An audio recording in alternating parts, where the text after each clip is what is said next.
Supreme কোর্টের সুদীর্ঘ ইতিহাসে আজ এমন এক ঘটনা ঘটেছে যে এর আগে কখনো ঘটেনি, হয়তো ভবিষ্যতেও আর কখনো ঘটবে না। প্রধান বিচারপতির এজলাসে খোদ প্রধান বিচারপতিকে টার্গেট করে আজ জুতো ছোড়া হলো এক বরিষ্ঠ আইনজীবীর পক্ষ থেকে। এবং জুতো ছোড়ার সময় তিনি যে কথাগুলো বললেন, সেই কথাগুলো আপাত দৃষ্টিতে বিতর্কিত মনে হলেও বর্তমান সময়ের সাপেক্ষে সেই বিতর্কিত অধ্যায়গুলোই আমাদের সামনে কিন্তু অনেক প্রশ্ন চিহ্ন তুলে দিল। সবটার উত্তর আজকে এই প্রতিবেদনে হয়তো আপনারাও পাবেন না, কিন্তু কোনো না কোনো সময় আমি যে প্রশ্নগুলো আজকে তুলবো আপনারা হয়তো রিয়েলাইজ করবেন এগুলো সাধারণ মানুষের প্রশ্ন। সাধারণ মানুষ হয়ে বিচার ব্যবস্থাকে প্রশ্ন করার অধিকার সকলের আছে, আমাদের সংবিধান সেই অধিকার আমাদের দিয়েছে। কিন্তু দিনের শেষে প্রশ্ন করলেও উত্তরগুলো কে দেবে, সেই প্রশ্ন কিন্তু দিনের শেষে থেকে যায়। কি এমন হলো আজকে যে গোটা দেশ রীতিমতো তোলপাড় হয়ে গেল? কেন হঠাৎ করে জুতো ছোড়া হলো প্রধান বিচারপতিকে লক্ষ্য করে? আজকের এই প্রতিবেদনে আমি সেই বিষয়টি আপনাদের জানাবো এবং সবশেষে এমন কিছু প্রশ্ন আপনাদের উদ্দেশ্যে রাখবো যেগুলোর উত্তর হয়তো আমিও খুঁজছি ঠিক আপনাদের মতোই। ভিডিওটি শেষ অবধি দেখবেন। আর যারা এই চ্যানেলটি দেখছেন, ছোট্ট একটা অনুরোধ, দ্য ইন্ডিপেন্ডেন্ট নেটওয়ার্ক এই চ্যানেলটিকে একটু সাবস্ক্রাইব করবেন। আমরা বাংলার রাজনীতি, চুরি, ডাকাতি, দুর্নীতি নিয়েও আলোচনা করি। আমার আরও একটি চ্যানেল শিবম দাসে এবং জিও পলিটিক্যাল একাধিক ভিডিও নিয়ে আমরা আলোচনা করি দ্য ইন্ডিপেন্ডেন্ট বেঙ্গলে। দ্য ইন্ডিপেন্ডেন্ট বেঙ্গল এবং ইন্ডিপেন্ডেন্ট নেটওয়ার্ক দুটো চ্যানেলকে আপনারা সাবস্ক্রাইব করে রাখবেন পরবর্তী জিও পলিটিক্যাল আপডেটের জন্য। ইতিহাস থেকে বর্তমান, সময় থেকে সমাজ, দেশ থেকে বিদেশ, ইতিহাস শুধু বইতে নয়, দেখবেন ভিডিওতেও। এই নেটওয়ার্ক এখন অনেক বড়। আপনারা দেখছেন দ্য ইন্ডিপেন্ডেন্ট নেটওয়ার্ক। আজ সুপ্রিম কোর্টে প্রধান বিচারপতির এজলাসে একটি অত্যন্ত গুরুত্বপূর্ণ মামলার শুনানি চলছিল।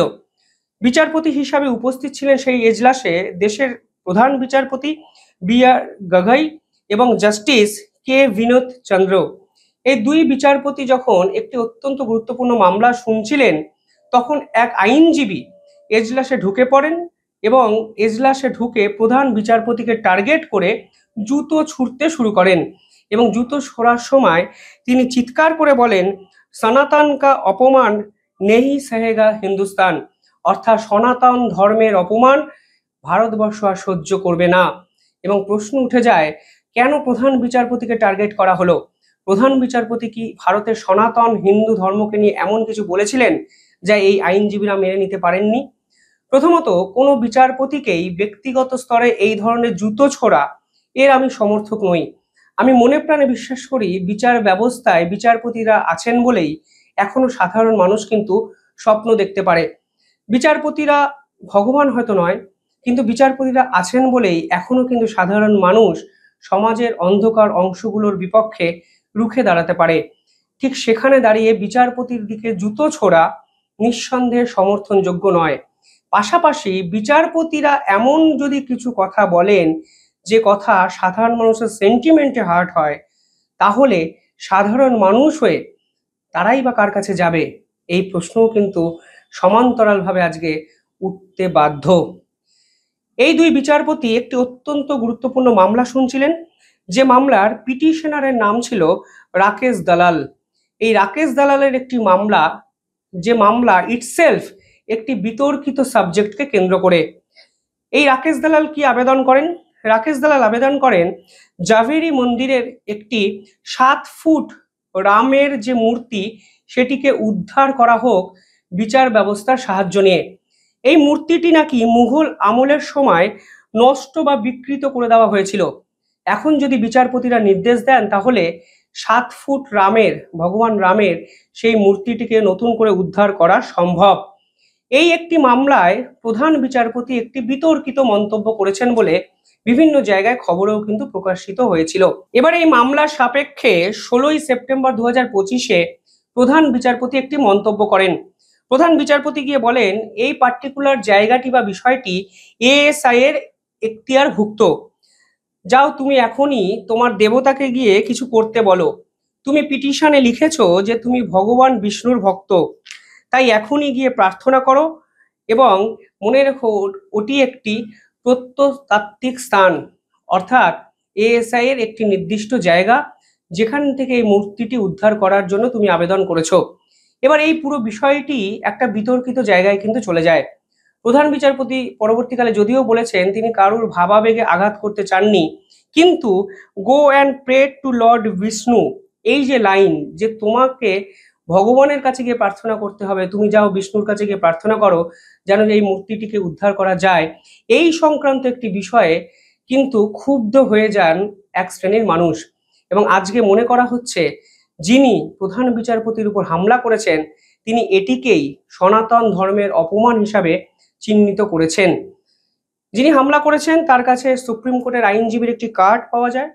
সে আইনজীবীর নাম রাকেশ কিশোর, যিনি জুতো ছোড়ার সময় বারবার করে বলছিলেন সনাতন কো অপমান আপ নেহি সহেগা হিন্দুস্তান, অর্থাৎ সনাতনের অপমান এখন ভারতবর্ষ আর শুনবে না। এবং এই পুরো বিষয়টি নিঃসন্দেহে সুপ্রিম কোর্টের মতো একটি জায়গায় বিতর্কের এবং বিভিন্ন ক্ষেত্রে তোলপাড় করা একটা অবস্থার কিন্তু সৃষ্টি করে। এবার এই ঘটনার সাপেক্ষে কিছু কথা বলে রাখা দরকার। যে কোনো ব্যক্তি আমাদের দেশের সংবিধান অনুযায়ী সুপ্রিম কোর্টে যে কোনো বিষয় নিয়ে আবেদন করতেই পারেন। বিচারপতিরও পূর্ণ ক্ষমতা আছে পুরো বিষয়টিকে বিচার ব্যবস্থার মধ্যে এনে এই পুরো বিষয়ে সিদ্ধান্ত জানানোর। কিন্তু এই করতে গিয়ে অবজারভেশনে বিচারপতিরা যে কথাগুলো বলেছেন, অর্থাৎ আপনি মামলা করেছেন, আপনি ভগবান বিষ্ণুকে গিয়ে বলুন যে তিনি যেন এই পুরো বিষয়টিকে উদ্ধার করেন, অর্থাৎ রামের 7 ফুট মূর্তি একটি পুনরুদ্ধার করার জন্য আমাকে ভগবান বিষ্ণুর কাছে গিয়ে আবেদন করতে হবে, প্রার্থনা করতে হবে, এই সংক্রান্ত কথাবার্তা কি আমাদের দেশের প্রধান বিচারপতি বলতে পারেন? এই প্রশ্ন কিন্তু বিশেষজ্ঞরা সকলের আগে তুলে দিয়েছেন। তারপরেও বলতে হয় বিচারপতির গায়ে এই ধরনের জুতো ছোড়া, বিচারপতিকে নিয়ে কটূক্তি করা, কদর্য কথা বলা কোনোভাবেই সমর্থনযোগ্য নয়। কিছুদিন আগে আমাদের রাজ্যের মানে পশ্চিমবঙ্গের মুখ্যমন্ত্রীও বিচার ব্যবস্থা এবং বিচারপতিদের নিয়ে বিভিন্ন কথাবার্তা বলেছিলেন। আমি কিন্তু সেদিনও এর প্রতিবাদ করেছিলাম, কারণ তিনি বলেছিলেন আপনাদের মায়না হয় ভারতীয়দের টাকায়, আমাদের ট্যাক্সের টাকায়। ফলে এই ধরনের কথাবার্তাগুলো যখন আমাদের সমাজে ভীষণ মাত্রায় আলোচনার মধ্যে আনা হয়, আলোচিত হয়, তখন কিন্তু বিচার ব্যবস্থা, বিচারপতিদের প্রতি যে আস্থা, যে ভরসা, সেগুলো নিয়েও কিন্তু প্রশ্নচিহ্ন উঠে যায়। পাশাপাশি এও প্রশ্নচিহ্ন ওঠে যে ইমিউন পাওয়ার নিয়ে, অর্থাৎ সেলফ ইমিউন পাওয়ার নিয়ে বিচারপতিরা যদি এই ধরনের কথাবার্তাগুলো বলেন যেগুলো বৃহৎ অংশের মানুষের সেন্টিমেন্টকে আঘাত করে, তাহলে তার রেমেডিটাই বা কি? আজকে সবশেষে আরো গুরুত্বপূর্ণ কিছু কথা আপনাদের উদ্দেশ্যে আমি রাখতে চাই। দেখুন, ভারতের বিচার ব্যবস্থা কতটা ঠিক, কতটা ভুল, কতটা স্বতন্ত্র, কতটা স্বাধীন, এ বিষয়ে বহু প্রশ্ন বিভিন্ন মাধ্যমে তোলা হয়েছে। কিন্তু আমাদের তো মনে রাখতে হবে যে আমাদের ভারতবর্ষের বহু বিচারপতির আচরণে সাধারণ মানুষ কিন্তু দিনের পর দিন ক্ষুব্ধ হয়েছেন। বেশি দূর যেতে হবে না, আমাদের রাজ্যেরই এক একটা কেসের কথা আপনারা ভাবুন। আরজি কর আন্দোলন, গোটা রাজ্য তোলপাড়। হঠাৎ করে রবিবার প্রধান বিচারপতি চন্দ্রচূড়, সে সময়ের প্রধান বিচারপতি ডিওয়াই চন্দ্রচূড় একটি শতপ্রণোদিত মামলা করলেন। সেই মামলা শেষ কোথায় হলো? আজকে প্রায় 1 বছর হয়ে গেছে আরজি কর মামলার শেষ বা আরজি কর মামলার পরিণতি আমাদের বিচার ব্যবস্থা কিন্তু দিতে পারেনি। লোয়ার কোর্টে ভিন্ন আবেদন হয়েছে, লোয়ার কোর্টে তদন্ত হয়েছে, কিন্তু দেশের সুপ্রিম কোর্ট যেখানে পুরো বিষয়টার মধ্যে ঝাঁপিয়ে পড়েছিল স্বতন্ত্রভাবে, সেই সুপ্রিম কোর্টের কাছ থেকে আমরা কি পেলাম? এই প্রশ্ন কিন্তু আমি তুলিনি, এই প্রশ্ন তুলেছিলেন খোদ অভয়ার মা ও বাবা। পাশাপাশি আপনারা ডিএ মামলার কথা ভাবুন। সুপ্রিম কোর্টে শেষ 2 বছর ধরে অন্তত অন্তত 10 থেকে 12 বারের কাছাকাছি ডেট শুধু পিছিয়ে গেছে। মূল মামলাকারী যারা, তারা দিনের পর দিন পকেটের পয়সা খরচ করে দিল্লি যেতেন। তারা ভাবতেন হয়তো আমাদের মামলাটা শোনানো হবে বা শোনা হবে। পরবর্তীকালে তারাও আবার হতাশ হয়ে ফিরে আসতেন। একের পর এক ডেট শুধু চুরি করে গেছে রাজ্য সরকারের আইনজীবীরা। অথচ এই ডিএ মামলায় প্রায় 1.5-2 বছর ধরে পড়ে থাকার পর 3 মাসের মধ্যে শুনানি শেষ হয়ে যায়। আগের মাসে যে তারপরে লিখিত হলফনামা রাজ্য এবং মামলাকারী দুপক্ষকেই জমা দেওয়ার নির্দেশ দেন সেই সুপ্রিম কোর্টের বিচারপতিরাই। অর্থাৎ সুপ্রিম কোর্টের সেই বিচারপতিরা মানে চাইলে, সম্ভব হলে এই মামলা কিন্তু অনেক আগেই শোনা সম্ভব হতো, যা 2-2.5 বছর পর তারা শুনেছেন। একের পর এক মামলায় কখনো এমন নির্দেশ এসছে যাতে সাধারণ মানুষ কিন্তু খুশি হয়নি। কোনটা চুরি, কোনটা দুর্নীতি নয়, কোনটা চুরি নয়, এই পুরো বিষয়টা মাপঝোপ করার জন্য বিশ্বাস করুন এখন শুধুমাত্র সাধারণ মানুষের মধ্যে শুধু বোধ, বুদ্ধি, যুক্তি এই সকল থাকলেই যথেষ্ট। সেখানে একের পর এক মামলা যুগের পর যুগ চলে গেছে আমাদের দেশের সুপ্রিম কোর্টে। ফলে আজকের দিনে দাঁড়িয়ে অনেক জটিলতা থাকা সত্ত্বেও ভারতের বিচার ব্যবস্থাকে নিয়ে কিন্তু প্রশ্ন ওঠে, ভারতের বিচারপতিদের বিভিন্ন আচরণে কিন্তু প্রশ্ন ওঠে। কিভাবে বা ভোলা যায় কিছু মাস আগেই এক বিচারপতির বাড়ি থেকে কয়েক কোটি টাকা উদ্ধার করা হয়েছিল। প্রশ্ন অনেক, উত্তর নেই। তাই আজকের দিনে দাঁড়িয়ে এই প্রতিবেদন আপনাদের উদ্দেশ্যে সব থেকে আগে যে প্রশ্নটা তোলে যে এই ঘটনাকে কি আপনারা সমর্থন করেন? বিচারপতির দিকে জুতো ছোড়াকে আপনারা সমর্থন করেন? যদি করেন, কেন করছেন? বা এই প্রশ্ন উঠতে পারে যে বিচারপতিরা ঠিক কতটা বলতে পারে?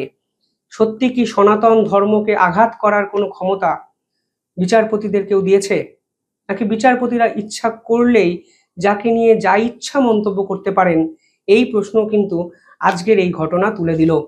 আমি কোনো কনক্লিউশনে এলাম না, শুধু কিছু প্রশ্ন আপনাদের উদ্দেশ্যে রাখলাম। আপনারা কমেন্টে জানাবেন এই টোটাল এপিসোডটি আপনারা কিভাবে দেখছেন। দেখতে থাকুন দ্য ইন্ডিপেন্ডেন্ট নেটওয়ার্ক। ধন্যবাদ।